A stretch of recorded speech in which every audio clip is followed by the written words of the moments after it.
You know, there's a lot of things that I tell myself when I'm kind of panicking, and one of the things that I tell myself is like, this is part of it. This is normal. And that's something that I tell a lot of new artists and a lot of people who I end up talking to who are like, hey, so you've been through a lot of things. Yeah. What, I'm freaking out, I'm getting my first wave of bad press, like, what do I do? And I'm like, do not let anything stop you from making art. Just make things. Do not get so caught up in this that it stops you from making art. Or if you need to, make art about this, but never stop making things. I want to say thank you so much to Billboard for giving me this honor, for naming me as their Woman of the Decade. So what does it mean to be the woman of this decade? Well, it means I've seen a lot.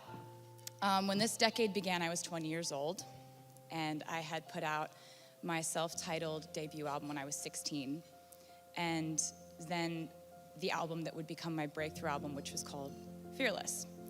And I saw that there was a world of music and experience beyond country music that I was really curious about. I saw pop stations send my songs Love Story and You Belong With Me to #1 for the first time. And I saw that as a female in this industry, some people will always have slight reservations about you. Whether you deserve to be there, whether your male producer or co-writer is the reason for your success, or whether it was a savvy record label. It wasn't.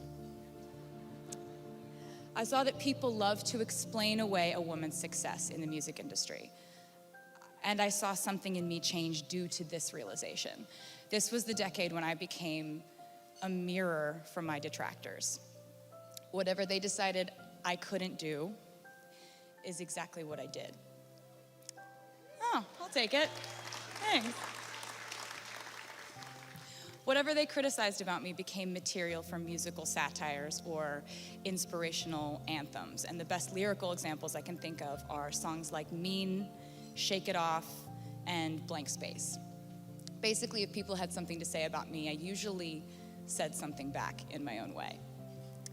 And this reflex dictated more than just my lyrics. When Fearless did win Album of the Year at the Grammys, and I did become the youngest solo artist to ever win the award, with that win came criticism and backlash in 2010 that I'd never experienced before as a young new artist.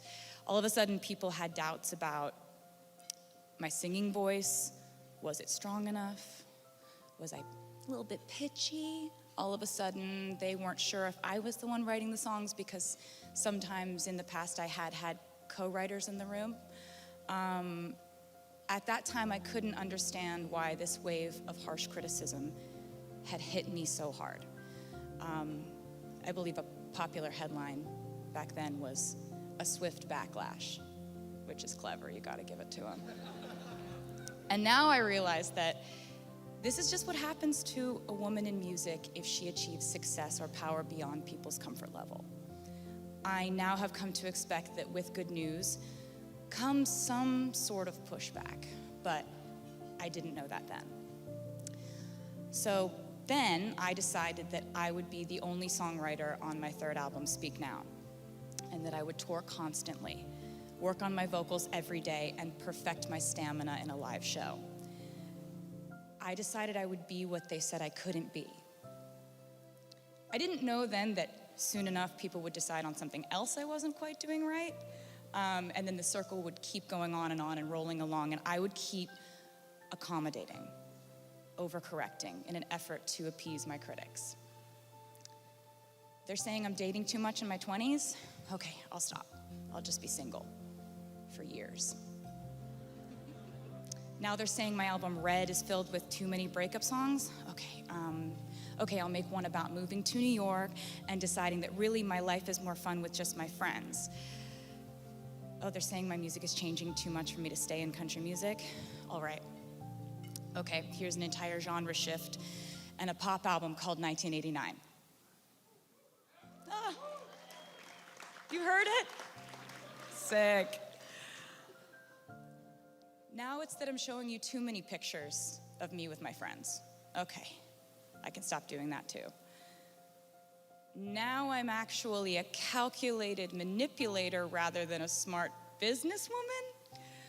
Okay, I'll disappear from public view for years. Now I'm being cast as a villain to you. Okay, here's an album called Reputation, and there are lots of snakes everywhere. In the last 10 years, I have watched as women in this industry are criticized and measured up to each other and picked at for their bodies, their romantic lives, their fashion. Or have you ever heard someone say about a male artist, I really like his songs, but I don't know what it is. There's just something about him I don't like. No, that criticism is reserved for us. But you know, I've learned that the difference between those who can continue to create in that climate usually comes down to this: who lets that scrutiny break them and who just keeps making art. I've watched as one of my favorite artists of this decade, Lana Del Rey, was ruthlessly criticized. Yes. Yeah. Thank you.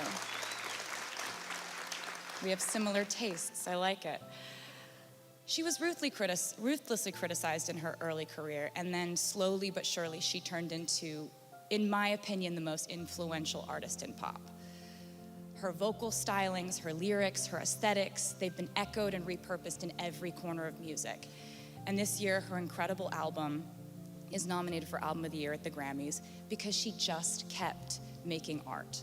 And that example should inspire all of us, that the only way forward is forward motion, that we shouldn't let obstacles like criticism slow down the creative forces that drive us.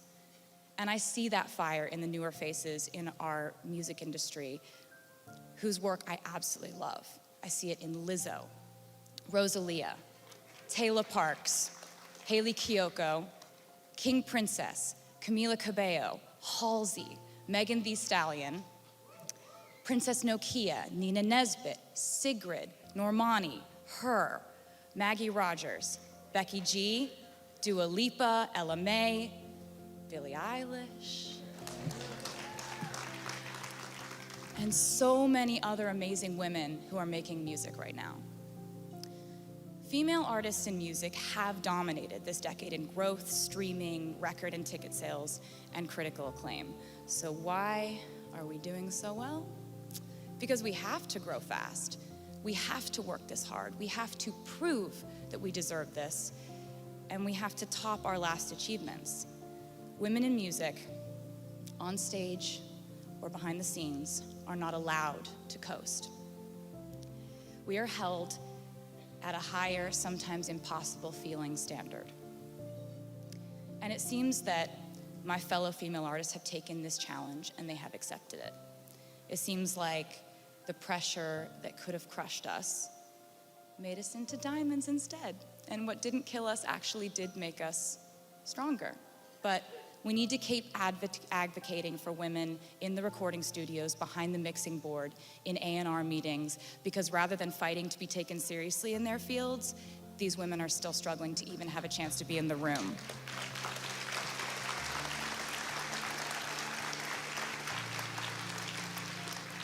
We now find ourselves fully immersed in a vast frontier that wasn't around last decade, and that is the streaming world. In music, we're always walking hand in hand with technology, and sometimes that is so awesome, like how now we're able to just drop a song that we made yesterday. I've spoken out in the past about the future of revenue flow for creators and the songwriters and producers who are being left behind due to these rapid shifts and changes. I still don't think that record contracts or producers' agreements have fully caught up. And I hope that in the next decade, we can keep searching for the right solution for producers, songwriters, and creators. Don't you?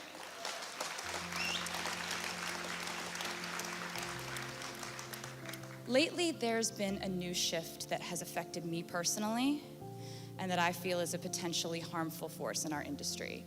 And as your resident loud person, I feel the need to bring it up. And that is the unregulated world of private equity coming in and buying up our music as if it is real estate. as if it's an app or a shoe line. This just happened to me without my approval, consultation, or consent. After I was denied the chance to purchase my music outright, my entire catalog was sold to Scooter Braun's Ithaca Holdings in a deal that I'm told was funded by the Soros family, 23 Capital, and the Carlyle Group. Yet, to this day, none of these investors have ever bothered to contact me or my team directly to perform their due diligence on their investment in me, to ask how I might feel about the new owner of my art, the music I wrote, the videos I created, photos of me, my handwriting, my album designs. And of course, Scooter never contacted me or my team to discuss it prior to the sale, or even when it was announced.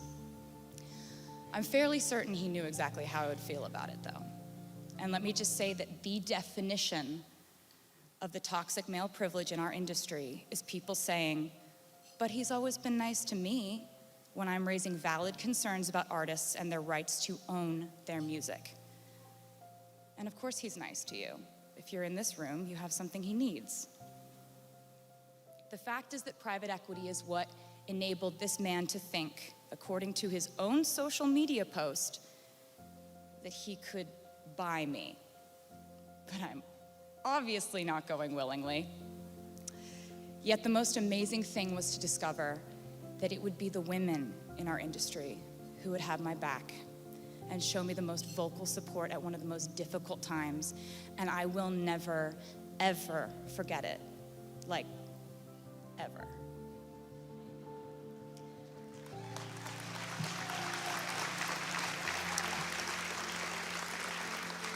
But to conclude, I will say that in 10 years, I've seen forward steps in our industry, in our awareness, our inclusion, our ability to start calling out unfairness and misconduct. I've seen the advent of social media, the way it can boost the breakthrough of emerging artists, and I've seen fans become more engaged and supportive than ever before. I've leaned on that support, and it has kept me in a place where, no matter what, I always wanted to keep making music for them. I was up on a stage in New York City in 2014, accepting Billboard Woman of the Year, and I was talking about the future of streaming, how we needed to make sure that the female artists, writers, and producers of the next generation were protected and compensated fairly. This was before my record deal with Universal last year that would contractually guarantee that the artists on their roster be paid upon any sale of their Spotify shares, unrecoupable. So thank you for that.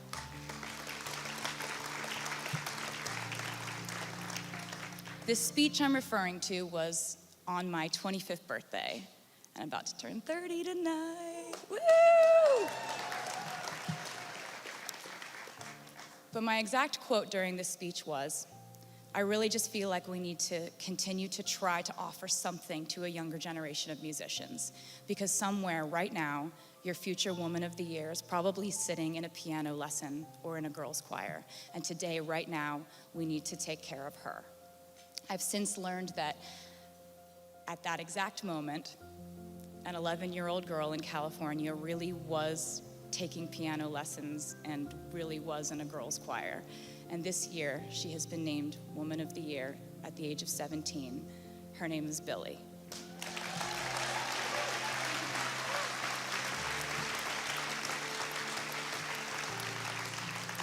And those are the stories we need to think about every day as we do our jobs within this industry.